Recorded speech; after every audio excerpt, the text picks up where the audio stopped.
Jadeshwar BAPS મંદિરના પાછળના gate પાસે ગેસ લીકેજને પગલે વીજપોલમાં સ્પાર્ક થતા દોડધામ.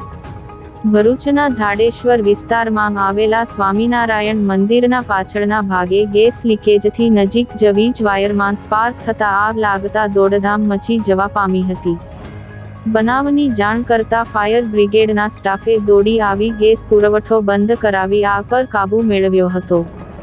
પ્રાપ્ત માહિતી અનુસાર આજરોજ બપોરના સમયગાળામાં જાડેશ્વર વિસ્તારમાં આવેલા BAPS સ્વામિનારાયણ મંદિરના પાછળના ગેટ પર ગેસ લાઇનનું કામકાજ ચાલતું હતું. તે દરમિયાન અચાનક ગેસ લાઇન લીકેજ થતા તેને લીધી વીજ વાયર શોર્ટ થતા વીજપોલના વાયરોમાં આગ પકડી લેતા આગ લાગી હતી. આગ લાગતા જ ત્યાં કામ કરતા કર્મચારીઓમાં દોડધામ મચી જવા પામી હતી.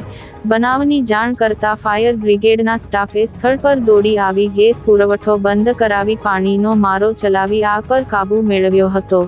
જો કે ત્યાં સુધી વીજ વાયર બળીને ખાખ થઈ ગયો હતો.